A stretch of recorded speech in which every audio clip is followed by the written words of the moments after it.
After watching the following episode, I decided that needed a little better explanation of the film and the filmmakers. We Will Dance Again is a harrowing documentary about the Israeli Nova Music Festival where over 400 were killed or abducted. And it seems like everybody on both sides were filming the event with their cell phones. And a lot of the footage and interviews with a dozen survivors are what make up this film. The executive producer is Terry Wrong. He has over 300 hours of network primetime credits. He also created Hopkins 24/7 Cinema Verite, which started a series of documentaries on ABC News. Another executive producer who was on our show is Susan Zirinsky. She is the senior executive producer of CBS Evening News and president of CBS News.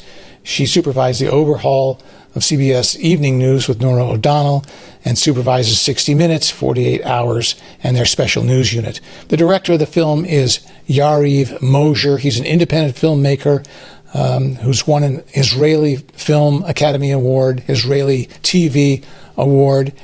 He's also a teacher at Tel Aviv University. The film premieres on Paramount Plus on September the 24th. It's a very important film. It needs to be watched. It's tough to watch, but it should be watched. Here's the trailer, and then our conversation. I'm never going to be the person that I was before the 7th of October.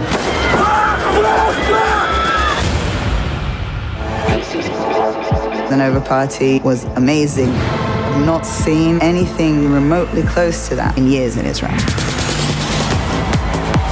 3,500 people went to dance for peace and for love. I see a bunch of people looking up to the sky. ואז אני מסתכל ימינה ואני רואה זרקורים של אור מגיעים מרחוק. The most rockets I've ever seen in my life from Gaza. I thought to tell my friends to leave, but it was already too late. And then I heard the first bullet.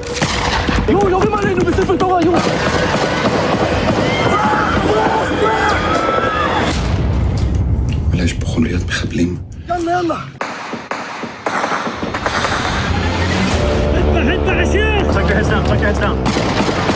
ופשוט אני מרגיש את הכדורים מעל הראש שלי. אני אפול על הרצפה, אני אתחזה למת. אני מתחבאת פה בתוך המקרר. אני הולכת למות היום. Everyone is trying to call some authority. No one was really answering. איך אין פה צבא? איך אין פה צבא? לא אכפת לי למות, כאילו, כמו שזה פחד על המשפחה שלי. לא מגיע להם לקבור ילדה. I remember seeing a terrorist with the Hamas symbol on his head, and he was smiling, like it was a game. אחד מתשעה אנשים פשוט כאילו לא שרד שם. העתיד שלם שהיה לי בידיים, איבסו לי. הזרחה הראשונה שראיתי הייתה יפה, ואז הזרחה השנייה שראיתי הייתה פשוט נוראית. I'm never going to be the person that I was before the 7th of October, and I'm trying to figure out who I'm going to be now. Every single person that I lost on that day would have made the hell out of this life. And for them, I need to continue living.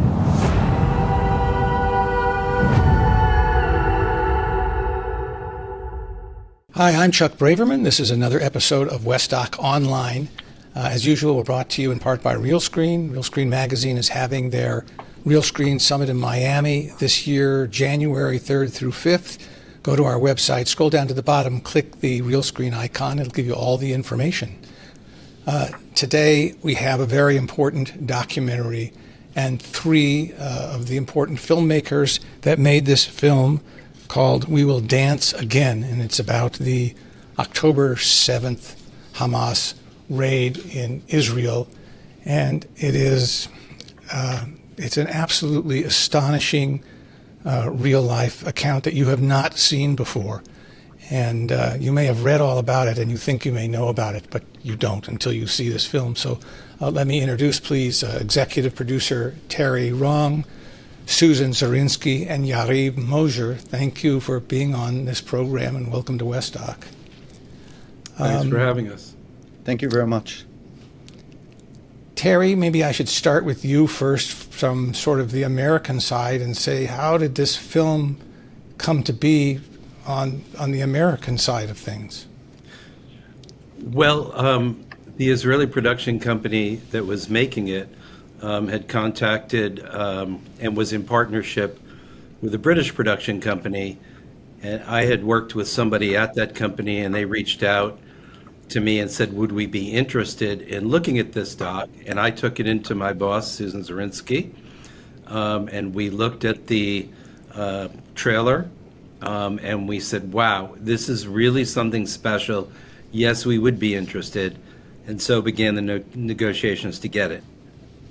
So, Susan, you're Terry's boss. This is See It Now as part of Paramount. Can you explain what that is? Because I had never heard of it before. Well, that's a pity. See It Now Studios is a studio that operates really for CBS under the Paramount umbrella. And we produce content for the network, for streaming, outside. But it was quite shocking when Terry and I saw the trailer. And normally we come in at different stages, but the real person in this conversation is Yariv, who I will let him tell a story, but there was no doubt in our minds that this had to be seen. We didn't have any background of it had been offered to anyone else, but we had the support immediately of George Cheeks, now one of the three heads running the Paramount, and George still at CBS. So there was no resistance, none. There was an issue of, should it go on the network or Paramount Plus? We'll pick that conversation up later. I think we need to hear from Yariv, who really is the incredible genius on how he did it and what he did it and why he did it. Well, that's a good transition to Yariv. Welcome to Westdoc. Where are you in? I'm guessing New York City. Is that right? Yeah, I'm now in New York City, but I live in Tel Aviv. This is where I'm based, and I'm just visiting the U.S. towards the launch of the film at Paramount Plus. Where were you on October 7th when the attack took place? So, October 7th was a day of Shabbat. Saturday morning was a day of holiday in Israel, and I was at my apartment in Tel Aviv, unexpectedly waking up very early in the morning for the sound of sirens and rockets above my head, which was very frightening, unusual, unexpected to everyone in Israel. And the story starts to evolve in front of my eyes on TV, on news. Everyone was still trying to understand what's going on in the South. But for me, at the mid of the day, I was thinking, what will be my responsibility as a documentary filmmaker? Where should I be? Where should I be with my camera? And I wanted eagerly to just take my car and go to the South, but it was impossible. It was a sealed military zone. So I started texting everyone I know. One of them is the IDF spokesperson, who is a close friend, and I told him, listen, I know that you give priority to news journalists, but documentary films will stay as part of history, and how do I get there? So in 2 days, there was a commander unit accompanying me and my crew into the site of the Nova massacre, and I was witness to the remains, which was still untouched. It was truly something that I haven't seen in my life. It was a massacre in front of me. I cannot go into the description because it's hard, but it was the smell, the sights, the enormous damage. It was terrible to watch it, and it was the beginning, the starting point of a documentary that intended of bringing the truth of what happened on that specific angle of the 7th of October, the Nova massacre. Who were you working for at the time? You have your own production company, or was it an Israeli television network, or what? So I'm working for the last few years with the Israeli documentary channel, Channel Hot 8. It's part of the cable network, which is called Hot in Israel. They have Channel 8, which is the house of documentary films in Israel. They're working with me constantly. And Rinat Klein, who is the executive producer, she already had the intuition that the story of the Nova Music Festival will be something very unpolitical. Those kids came to the festival to dance for the values of peace and love. They had no any political involvement, and they became trapped in this enormous terror attack. So this production company, together with Sipur Studios, which is an Israeli studio activating from Israel with first look deal with MGM Studios, they were the next step. So at the end of the first day of shooting, I already pitched this film to MGM Studios. And remarkably, MGM decided on the day after to give a green light to this film, which was, as you may know, it's very unusual in our business to, on the spot, to get confirmation.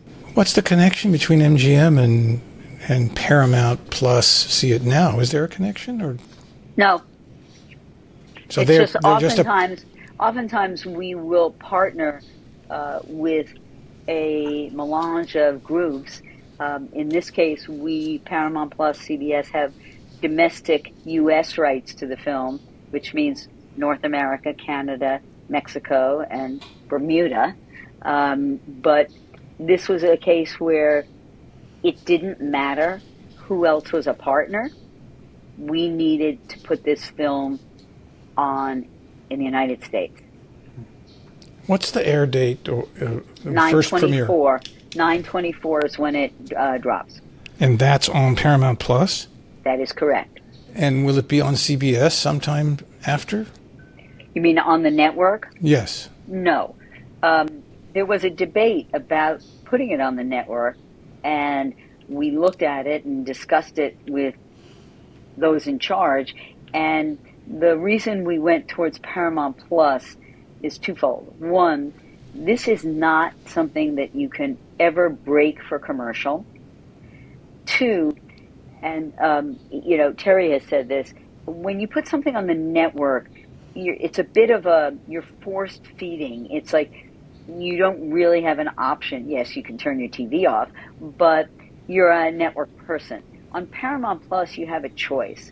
And also on Paramount Plus, it gave us the freedom to allow events to happen, and real emotions and cursing. And we can go further in the horrific nature in terms of what people are seeing. That doesn't mean we blur a lot, but it's important that people know, and the network would have been more difficult to put on what is going to go on Paramount Plus. But all CBS news entities will do something about this film. And, CBS Mornings, it's Stream, Face the Nation, Evening News. There's one critical point to make here. We were not the only American platform contacted by the producers and by Yariv to take this film. We're the only ones who had, I'll use the word, the courage to do it, because this is one of the most polarizing issues in America today, as you know, with the campus protests. It's an election issue. And although this film is strictly factual, eyewitness accounts of something that happened, and in that way it's irrefutable and undeniable, the choice to tell the story of the Israeli pain and the Israeli losses is a controversial choice. And we are open to telling the story of the Palestinian pain and suffering, which is massive, of course, when the opportunity arises and we have a documentary as excellent as the one Yariv has made. We have a wide variety of people watching this series. We've done 160 episodes all about documentary films. But because I'm a documentary filmmaker, and I think a large percentage of people who are watching this are actually in the film business, filmmaking one way or the other, I think it's very good and important that we kind of fess out a little bit about how this came about. And I'm curious also, I mean, first of all, I want to say, you know, reading all about Paramount and all the restructuring and everything that it's going through, it's almost a surprise that they have a show as strong and as courageous as this. And I applaud them for this, but it is sort of surprising because they seem, from an outsider's point of view, to be obviously things are under massive... In chaos? Yeah, chaos would be a good word. Okay, well, I'm going to disagree with you 100%. Yes, companies are merging, but when you are in this situation, and especially when you have no control, you're focused on what you do and what you can bring to the audience, and you don't worry about anything else except what impact can we as a studio under CBS and for Paramount, what can you do for impact? The rest of it is noise.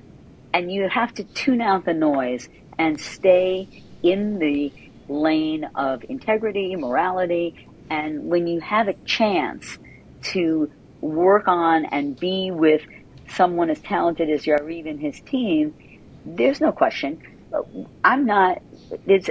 We think about it. And I'm grateful that we did a project with David Ellison, and he's a very nice guy and knows who we are. So, and I will wear my Ellison Christmas gift of a t-shirt, but I'm joking. But the truth is, it makes no difference because we have jobs to do. We stay focused. Other people far above my pay grade are going to decide what it looks like. So our job is to represent CBS and be a machine of creative and importance to the American audience and to a wider audience.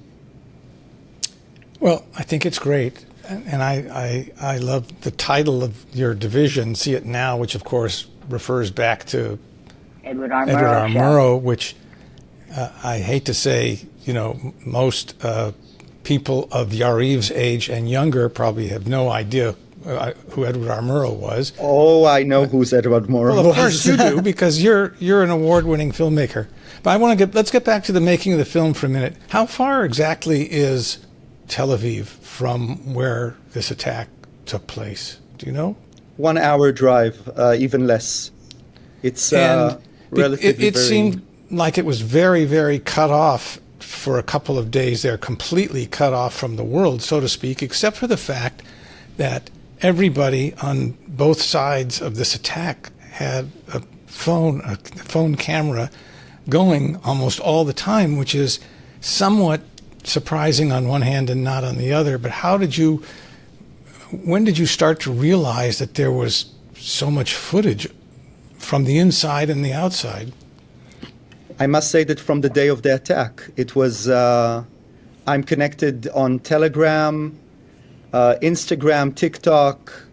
I started following, because you need to understand that the news in Israel, which feel very obliged to the state of Israel in a way, kept themselves really reserved in what they told the people of Israel of what's happening. So you could see on Telegram Hamas already showing pictures and images of kidnapped people, of the hostages, while on Israeli news, they are just giving some hints that something is happening on a scale that we haven't seen. So it took them 3-4 days to come with the real news, while everyone in Israel were already informed from everything, which I assume is happening all over the world. What I established very quickly was a team in the production company that downloaded every piece of material from survivors, but also from Hamas, because Hamas was aware of the narrative, and during the first week, they already started downloading things that were uploaded in the beginning because it damaged their image. So there are things in the film that you cannot find now on Hamas channels, official channels, because they understood what will be the impact. And at the same time, we started gathering footage from survivors whatsoever in Israel, just everything, and getting from undercover,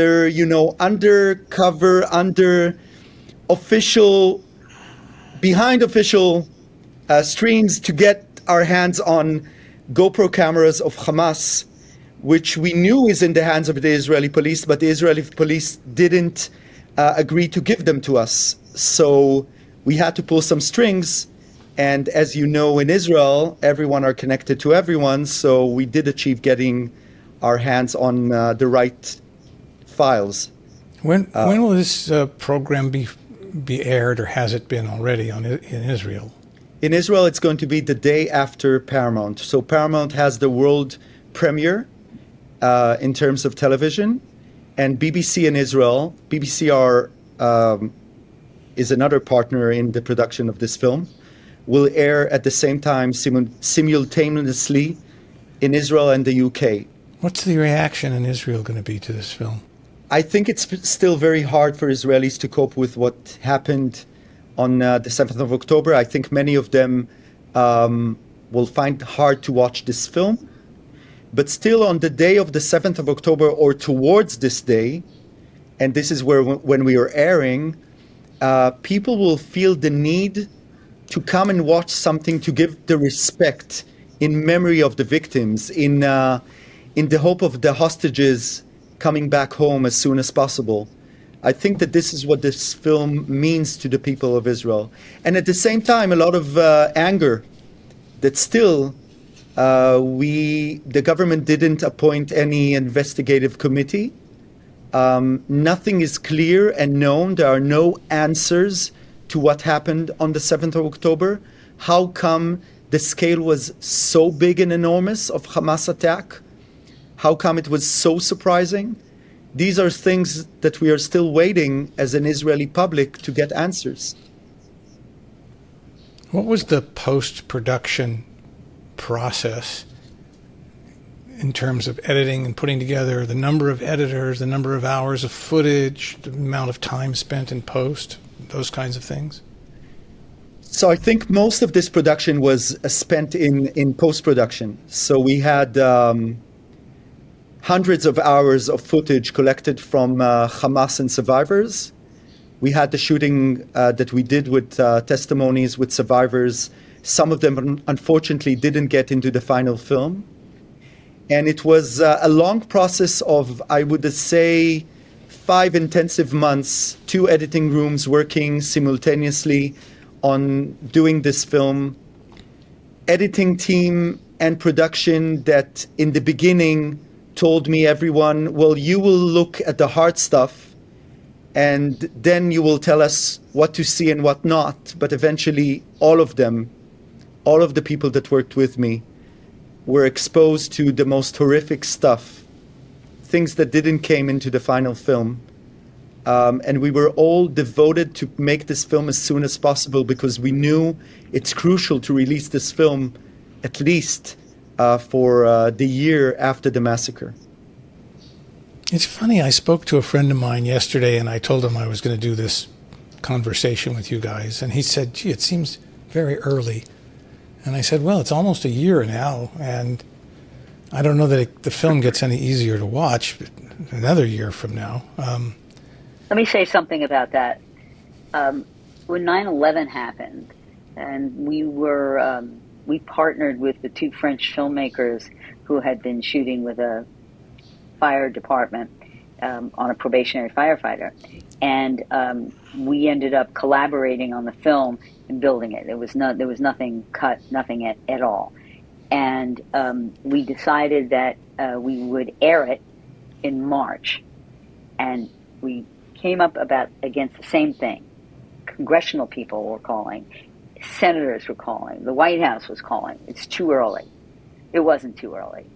52 million people watched 9/11 in March of the next year. Well, of course, I remember that very, very well. This film is different, actually. This film is harder to watch because it's so personal. 9/11 was awful, terrible, and this is worse in some ways because everybody had their phone going, and you can see everything obviously going on. And I would imagine that it's been very tough for you and the editors and everybody that's seeing this footage 24 hours a day. Yariv, is that?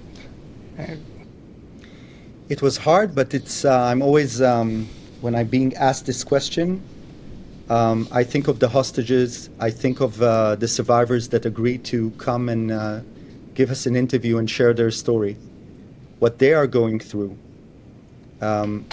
what they need to cope with every day, and still to think that this story is still going on. It didn't end in their perspective. Their friends are still being in captivity in Gaza. 2 weeks ago, we had to go and change this film because Hirsch Goldberg Polin, which is an Israeli-American citizen, was murdered by Hamas. And we all know that he was alive for at least 320 days in the captivity of Hamas. They even released videos of him. This was the most awful morning in the state of Israel, but also, to be honest, as being the filmmaker and hoping to change this film when someone of the hostages will come back home, this was a different case. And I was talking constantly with Susan. It was late at night here in America, and she was staying awake. I think, Susan, you were not you told me that you didn't even go to sleep that night, because it was clear to all of us that we need to change the film. It's an evolving story. We can't keep it like this. And it's hard for all of us, but it's harder for the hostages. It's harder for the survivors of this massacre. Terry, what was the involvement from the American side in terms of, production, post, or the release dates, or how are you guys involved in that? Well, I think there are, you'll see when you watch the film, there are text cards that acknowledge the broader context of what's happened in Israel and in Gaza since, and acknowledges the suffering on both sides. So that kind of attempt at some larger editorial perspective, I don't want to use the word balance, because as I said, we're showing one side suffering and pain, but we're at least acknowledging that there is another side to it. So the text cards, for accuracy, changing some of the language to be kind of, let's call it more fluent Americanese. I know in the BBC version, they've done their own text cards in British English. So I think we had an impact there. Of course, the blurring is different in different countries. In Germany, it's very extreme. They're very squeamish. In Britain, I don't know how extreme it is, but here, we have our kind of network and Paramount standards.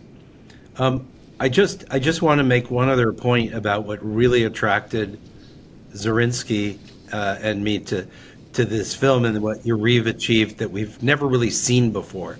And you mentioned, Chuck, the ubiquitousness of everybody filming themselves on both sides, even as they were running for their lives, and the Hamas, even as they were taking lives, is that Yariv was able to actually get two angles on the same incident, both from the survivor's perspective and the attacking Hamas perspective. Like if you think about the bomb shelter that Hirsch Goldberg Polin was in, and that the lead character in the documentary, Etan is in. We see it from inside the shelter as grenades are being thrown in, and then Yariv is cut to the Hamas camera on the outside where Hamas is throwing the grenades. We've never seen that before. To be accurate, it's not a Hamas camera. It's a camera that was left in the car that parked there, and just witnessed this whole event folding up. And then we have another camera of Hamas terrorist filming the kidnapping of the survivors from this shelter. So it's a mix of all kinds of cameras that we collected from that specific event. I'm glad that we all got together here, and it's an honor to speak with you again. This is one of the strongest docs ever, and I congratulate you all for getting it out there, and I hope everybody has a chance to see this film. It'll stay with you for sure, and thanks very much for being on West Doc. Thank you very much, Chuck. Thank you for having us.